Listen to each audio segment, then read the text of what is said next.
Good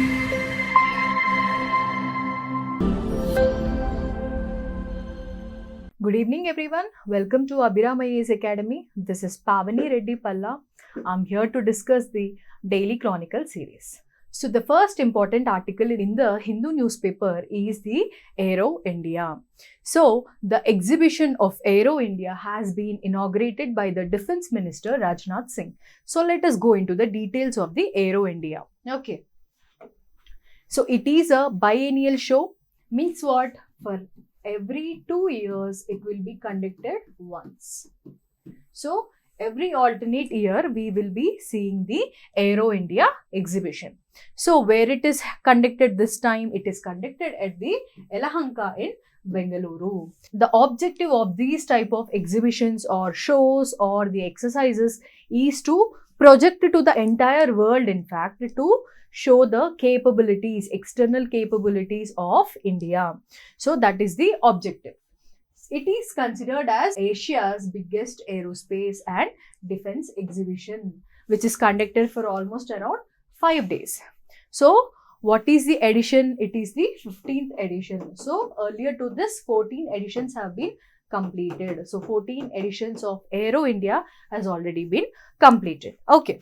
So in this edition, we have the display of high-tech products such as the Astra missile, the autonomous underwater vehicles, the Pinaka guided rocket, etc., which are manufactured within the country. So all these high-end products have been manufactured in India. Again, there is one more article related to the same topic, that self-reliance push drives Indian defense industry. So Rajnath Singh says that to promote the Make in India campaign. So he calls the global companies to come to India, establish their industries and boost the manufacturing sector, as the ease of doing business have been drastically improved in India. So it will be a win-win situation for the nation as well as for the foreign players who are producing or manufacturing high-end products in the defense sector. So this article talks about the Make in India campaign. So how Make in India campaign will boost the Indian economy? Because if the foreign companies will come to India with investments, so with investments, they will come to India, they will produce the goods and services,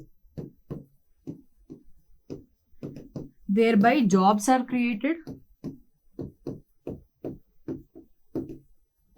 right? So the goods and services are produced as well as the jobs are being created. So thereby there is a boost in the Indian economy. So that is why we are interested in the promotion of Make in India or the manufacturing sector. So by promoting the manufacturing sector, we can have a balanced economic growth in the nation.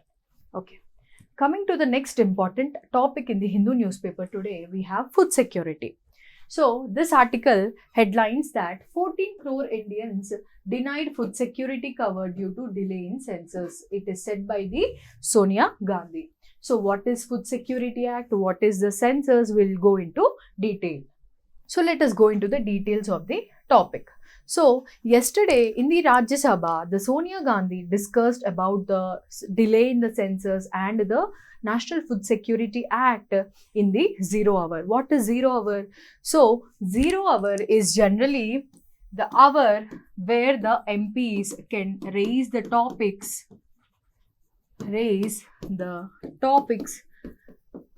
related to public importance. Okay, so in this 0 hour, generally which is conducted around 12 o'clock noon. So 12 o'clock noon, what is the problem? The problem is a delay in census. In the independent India, we conduct a census for every 10 years. So the last census we conducted was in 2011, and the next census which should be conducted in 2021 was delayed because of the COVID pandemic.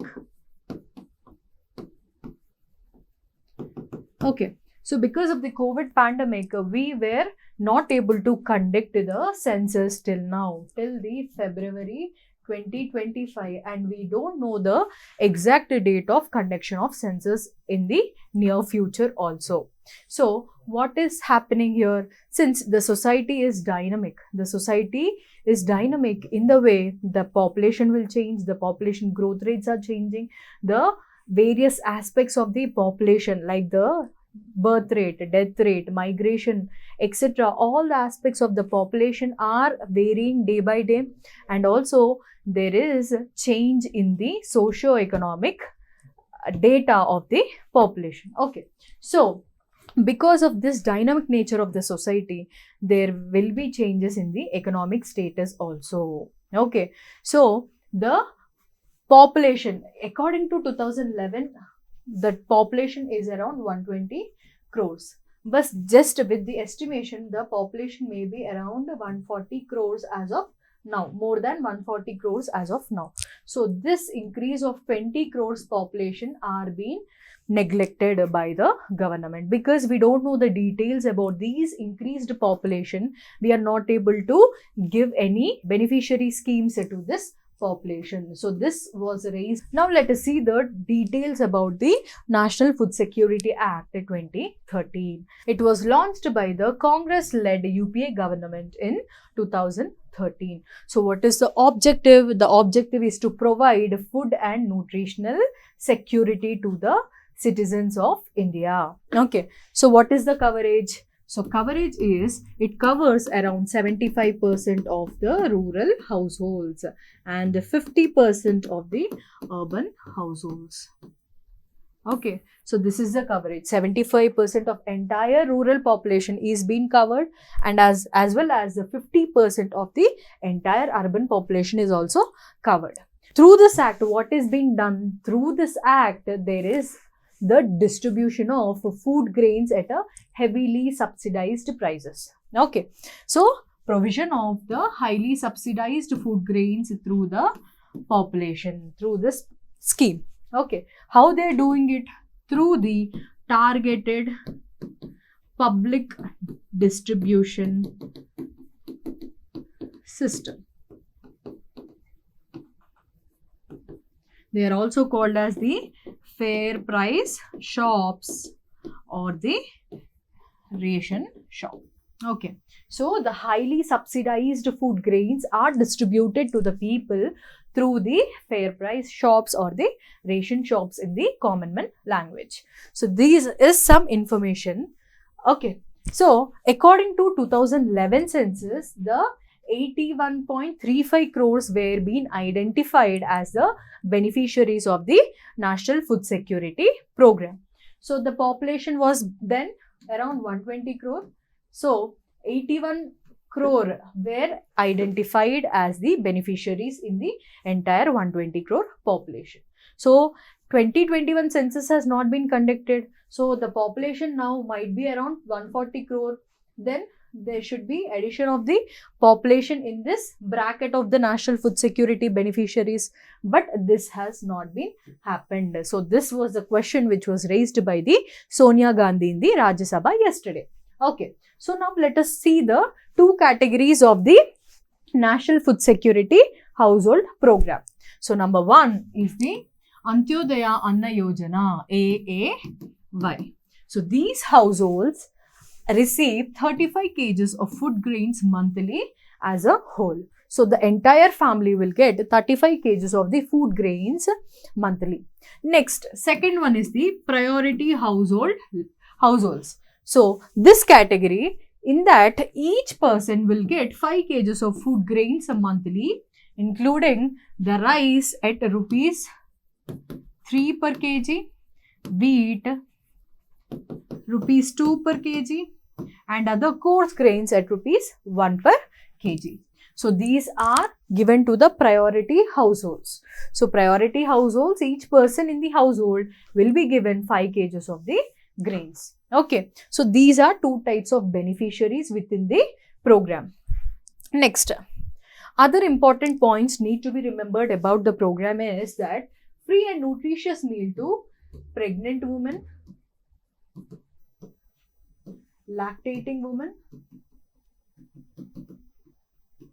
and children, up to 6 years are being provided free and nutritious meal under the ICDS, Integrated Child Development Services Scheme. Under the scheme, through the National Food Security Act, the pregnant woman as well as the lactating woman as well as the children up to the age of 6 years are being provided a nutritious free meal. Okay. One more important point to be remembered is between the age group of 6 to 14 years, that is primarily the school-going children are provided with midday meal scheme. Okay. Now let us discuss the third important article in the Hindu newspaper related to the India and France bilateral relationships.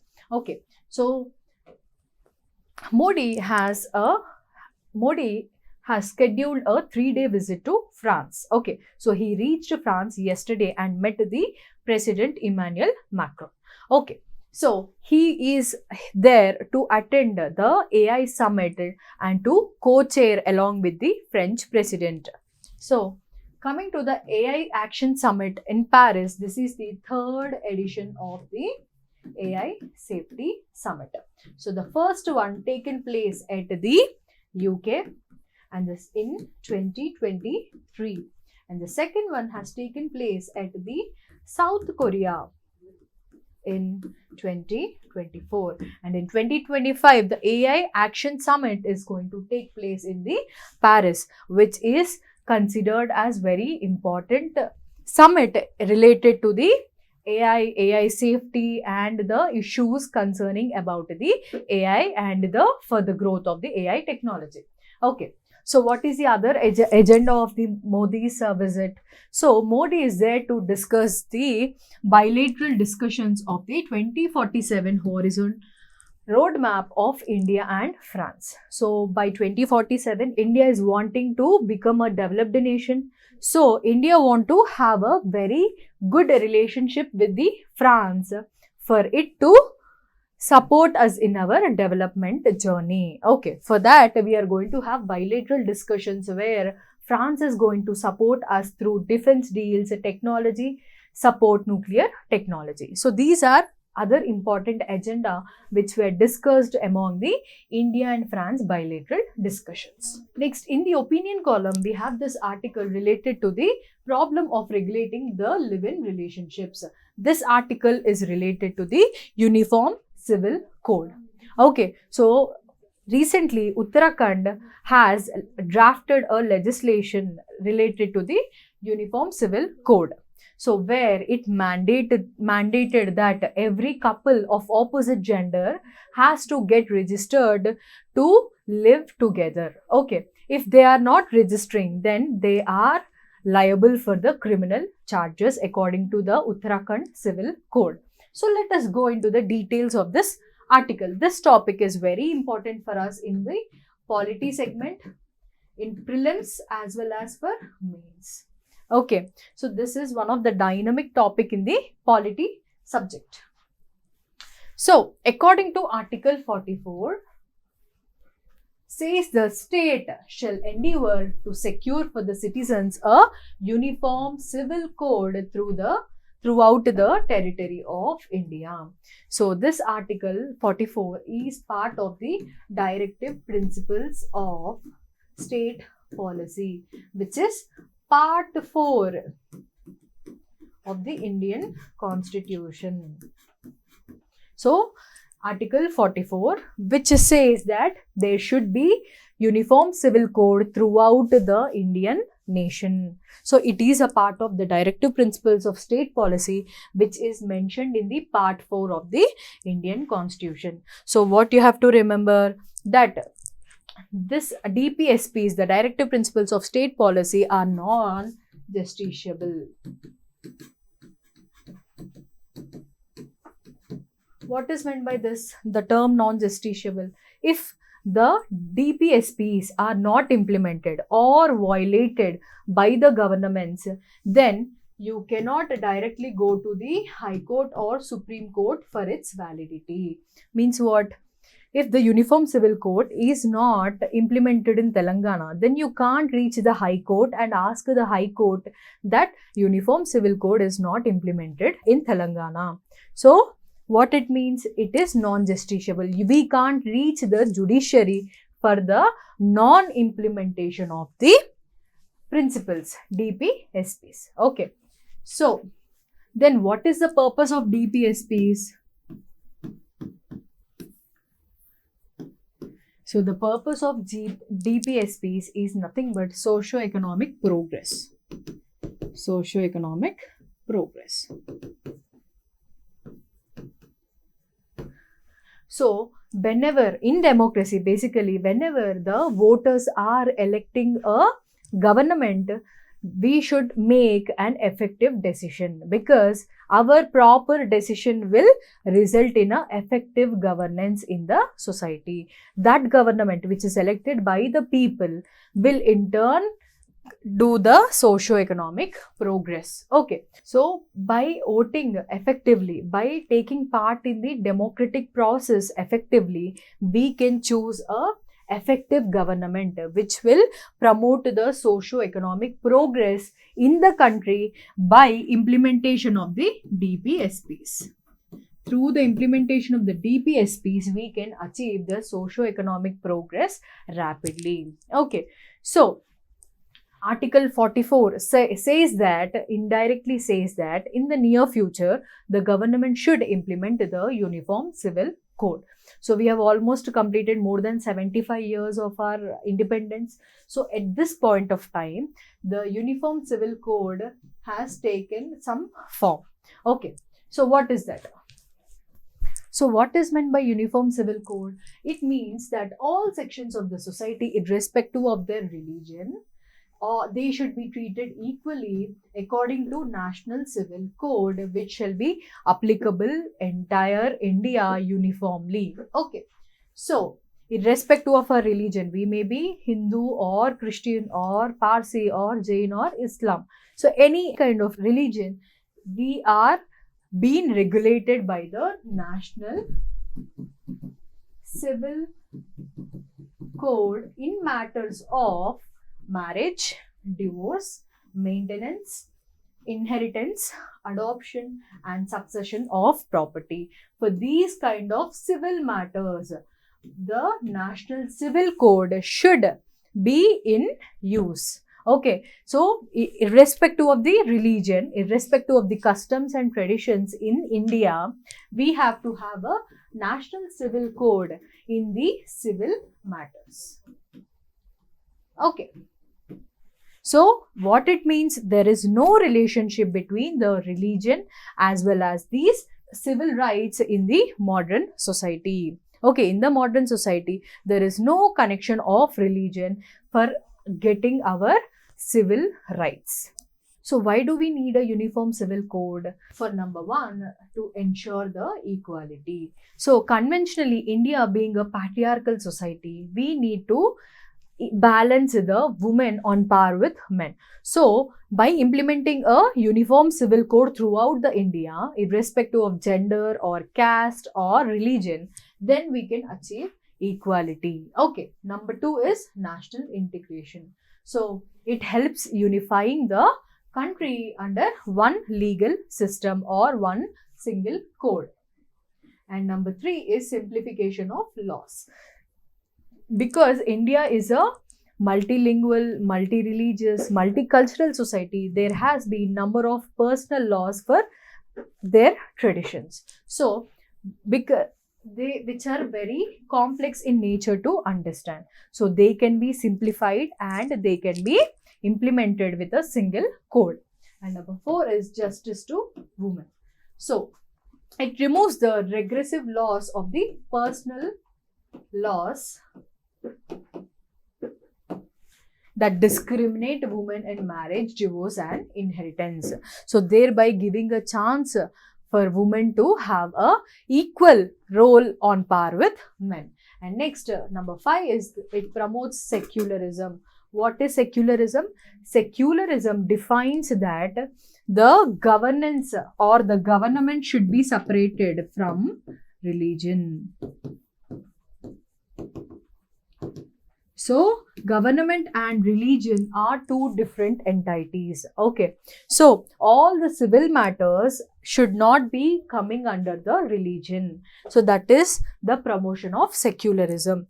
So, we are separating religion from the legislations. We are separating religion, the personal laws from the clutches of the conventional religious laws. So, that is the importance of the need for the uniform civil code. Next, what are the challenges implementation of the uniform civil code? We have number 1, the religious oppositions. All the conventional religious societies will going to oppose us for the implementation of the uniform civil code. And number 2 is the diversity of India. So in India is a place where we have diverse customs, traditions, religions, cultures, etc. So bringing all of them, all of the different diverse cultural groups into one single code is not a easy task. So that is very tough for the implementation. Okay, number 3 is the political sensitivity. So always the uniform civil code is seen as a vote bank politics. So then generally this is used as a appease by the politicians to the public. So it was never the serious intention of the politicians, but it was always used as to cash the votes. Okay. Next, number 4 is the lack of consensus. So there are different groups where we don't have a common conclusion on the uniform civil code. So these are some different challenges which will occur in the implementation of the uniform civil code. Next, what is the judicial stand, or what are the judicial judgments which are important in regard with the uniform civil code? Number 1 is very, very important cases. Shabano case in 1985. See, whenever you are writing the mains, uniform civil code answer in the mains, you have to mention these cases. Okay. So number 1 is the Shabano case. It is very, very, very famous case which happened in 1985. So what did the Supreme Court said to support the uniform civil code, stating personal laws are to be reformed to ensure gender justice. So what Supreme Court meant was, there has been discrimination in the Islam personal laws, so which need to be reformed, and all the laws has to be come under the uniform civil code. So in the Shabano case, Supreme Court said that. And the Sarla Mugdal case 1995. This is also one of the very famous case. So the court again emphasized the need of the uniform civil code to prevent and this misuse of religious conversions for polygamy. Okay, so polygamy means having multiple spouses. Okay, that is polygamy. And again important case, the John Vallamartin case in 2003, where the Supreme Court urged the government to implement the uniform civil code. The Supreme Court requested the government to implement the uniform civil code. So these are 3 important judgments you have to remember by heart. Okay, so these will be very useful for our mains. So now let us see the current status. So Goa is the first state in India to implement the uniform civil code, which is known as the Goa Civil Code. Okay, so this point is very important for us in our prelims. Next, some important things related to the Uniform Civil Code is Law Commission Report 2018. So it suggested that there should be reformation of the personal laws instead of UCC. So what Law Commission report was telling is to implement the reformed personal laws than to bring a uniform civil code.